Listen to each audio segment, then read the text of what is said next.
आज के सेशन में आपको ईएमएस स्टॉक्स फोकस पे रखने चाहिए क्योंकि गवर्नमेंट ने mobile phone manufacturing scheme 2.2 notify कर दी है। इससे इंडिया में मोबाइल और इलेक्ट्रॉनिक मैन्युफैक्चरिंग इकोसिस्टम को बूस्ट मिलने की उम्मीद है। इसके अलावा Dixon technology, Kaynes technologies, SGS, Avalon technologies और साइन डीएलएम जैसी एमएस स्टॉक्स आज फोकस पे रह सकते हैं। सर, आपका नजरिया क्या है? क्योंकि ऑलरेडी अगर हम देखें तो पहले से ही एक स्ट्रॉन्ग री रेटिंग हमें इन स्टॉक्स में देखने को मिली है। आगे भी स्कोप है?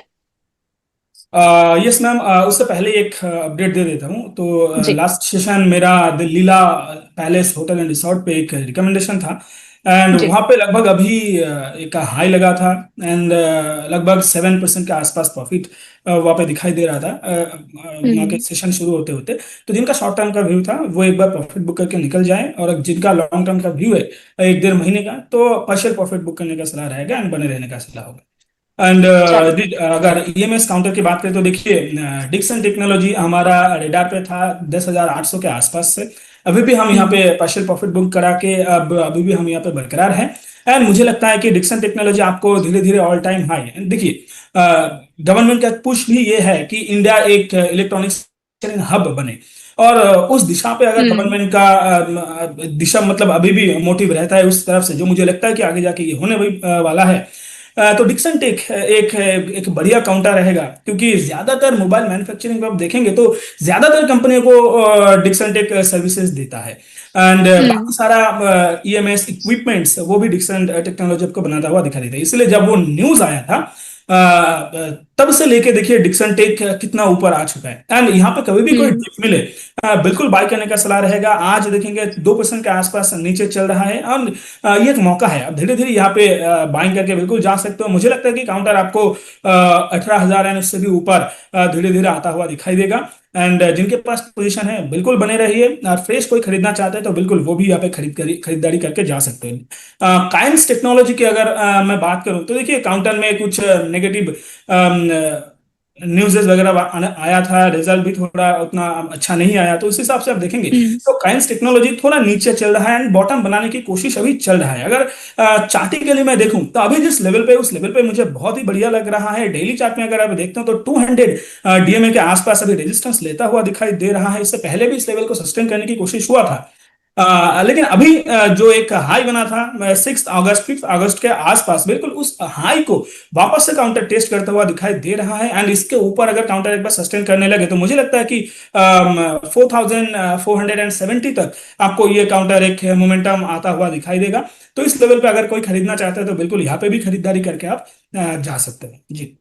चलिए ठीक है। तो यहाँ पर एक सवाल भी आया था हमारे पास डिक्सन को लेकर के, तो प्रदीप जी आप ये जरा सलाह देख करके चल सकते हैं। इसके अलावा कुछ ऐसे स्टॉक्स जहां पर आज के सेशन में आपको फोकस मेंटेन करना है। लेंसकार्ट देख लीजिए। लेंसकार्ट सॉल्यूशन में करीब $300 मिलियन यानी कि लगभग 2900 करोड़ की ब्लॉक डील होने की खबर है। रिपोर्ट्स के मुताबिक डील पिछले क्लोजिंग प्राइस से करीब करीब 4% डिस्काउंट पर हो सकती है, और इतनी बड़ी ब्लॉक डील की वजह से आज स्टॉक भी हमारे फोकस में होना चाहिए। सर, लेंसकार्ट ऑलरेडी हमारे डिस्कशन में शुमार था, बाकी के लिए क्या सलाह रहेगी आपकी?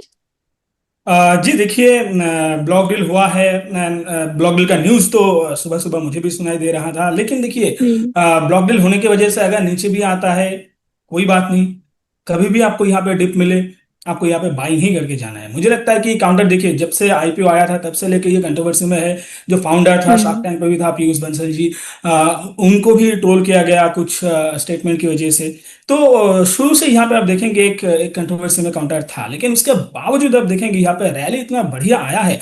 एंड इन्वेस्टर्स भी समझते हैं कि इस काउंटर का पोटेंशियल कैसा है, और चश्मे का बिजनेस आगे जाके भी आने वाला है। ऐसा नहीं कि ये एक बहुत ही ड्यूरेबल एक एक इक्विपमेंट है कि आप एक बार खरीदें और ये आपको 10 साल चल जाए, नहीं। ज्यादातर लोग आप देखेंगे 2-1.5 साल में चश्मा चेंज करते रहता है। तो इसलिए आप देखेंगे इनका बिजनेस जो है ये मुझे लगता है कि ये बहुत ही फ्रिक्वेंट एंड रिकरिंग बिजनेस ये होने वाला है। एंड ग्लोबल प्रेजेंस भी कंपनी का बहुत ही अच्छा हो रहा है, एंड एक्सपेंशन हम्म। स्ट्रेटेजी भी काउंटर का बहुत ही बढ़िया है। तो मुझे लगता है कि फंडामेंटली काउंटर बहुत ही अच्छा कर रहा है, एंड रिजल्ट भी उस हिसाब से दिखाई भी दे रहा है। तो बने रहने का हम्म। सलाह होगा, कभी भी कोई डिप मिले आपको यहाँ पे बाइंग ही करके जाना है जी। चलिए ठीक है। और लोग साल 1.5 साल में नहीं सर, हमारे यहाँ तो जैसे ही नया ट्रेंड शुरू हो जाता है तब चश्मे बदल लेते हैं।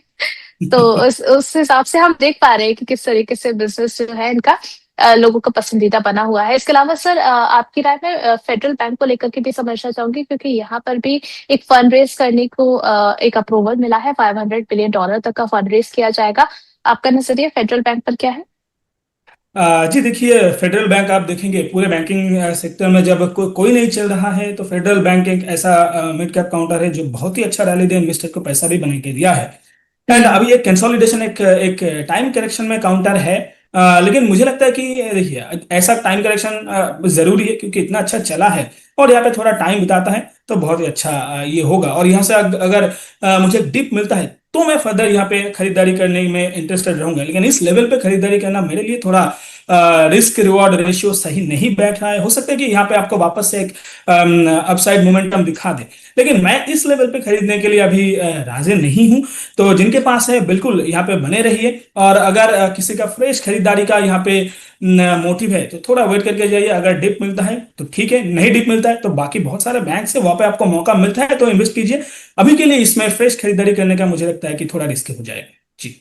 चलिए ठीक है। और इसके अलावा मीशो आज आपके फोकस में होना चाहिए, क्योंकि मीशो में करीब 957 करोड़ की ब्लॉक डील पॉसिबल है। रिपोर्ट्स के मुताबिक वाई कॉम्बिनेटर कंपनी के करीब 1.05% से स्टेक बेच सकती है। डील का ब्लॉक प्राइस 197.50 पर शेयर रखा गया है, इसलिए आज 197 टू 198 जोन पर खास नजर रहेगी। सर मीशो इन लेवल्स पर कैसा लग रहा है आपको? 203 के भाव पर है, 1.15% डाउन साइड के साथ। जी, मीशो की बात करें तो ये बिजनेस जो रिटेल डिजिटल, अब कह लीजिए फैशन बिजनेस है एंड रिटेल बिजनेस है बेसिकली। तो यहाँ पे देखिए काउंटर एंड कंपनी का जो सबसे बढ़िया जो पॉजिटिव एक मुझे ड्राइवर लगता हम्म। है वो है इनका सप्लाई चेन। क्योंकि देखिए अंदर एक सप्लाई चेन के बीच में बहुत सारा मीडिएटर रहता है, लेकिन इस काउंटर ने उसको बहुत हद तक उस सप्लाई चेन की वो जो ट्रेडिशनल अप्रोच है उससे बाहर।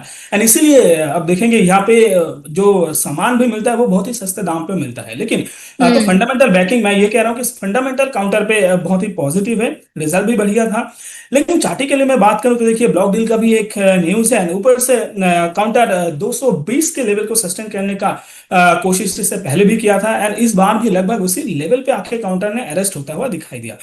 तो मुझे लगता है हम्म। कि आपको थोड़ा वेट करना चाहिए, इस लेवल पे इमीडिएट बेसिस पे खरीदना नहीं चाहिए। वैसे जिनका व्यू लॉन्ग टर्म का है बिल्कुल वो यहाँ पे बने रहे, एंड काउंटर लॉन्ग टर्म में आपको बहुत अच्छा रिटर्न देके जाने का चांसेस मुझे दिखाई दे रहा है। लेकिन मोमेंटम में जिनका खरीदारी करने का इच्छा है वो एक बार वेट करके जाइए। 220 के ऊपर एक बार काउंटर अगर सस्टेन करे तो फिर आप एक बार खरीद सकते हो, नहीं तो एक बार वेट कर जाइए। काउंटर अगर वापस से 195 के आसपास अगर मिलता है तो वहां पे आप एक बार खरीदारी करके जा सकते हैं जी।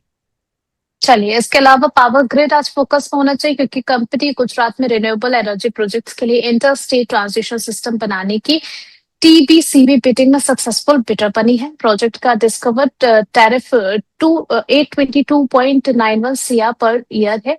रिन्यूएबल कैपेसिटी बढ़ाने के साथ ट्रांसमिशन इंफ्रास्ट्रक्चर की डिमांड पावर ग्रिड के लिए लॉन्ग ग्रोथ अपॉर्चुनिटी बनी हुई है। सर पावर ग्रिड की बात करें तो लास्ट के सेशन में कुछ बाइंग का भी यहाँ से देखने को मिली थी। आगे के लिए क्या नजरिया होना चाहिए पावर ग्रिड पर? जी देखिए, पावर ग्रिड के पूरे पावर सेक्टर में अभी देखिए बच्चों के अंदर कुछ काउंटर पे अभी मोमेंटम चल रहा है, लेकिन पावर में जो मोमेंटम था वो कुछ हद तक सुस्त होता हुआ हमें दिखाई दिया है।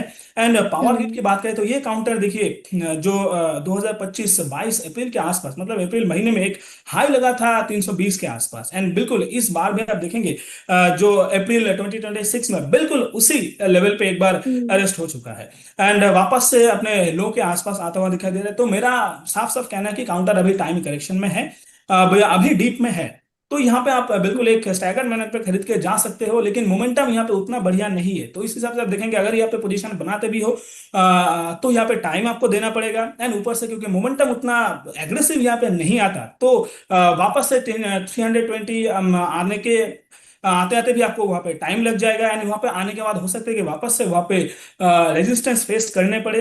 तो इसीलिए ओवरऑल आप देखेंगे तो जिनका व्यू थोड़ा शॉर्ट टर्म का है बिल्कुल यहाँ पे आपको पोजीशन बनाने का सलाह नहीं रहेगा। जिनका व्यू थोड़ा लॉन्ग टर्म का है एंड टाइम करेक्शन में आपका कोई अगर नुकसान नहीं होता है तो बिल्कुल इस लेवल पे आप एक बाइंग करके जा सकते हैं जी। चलिए।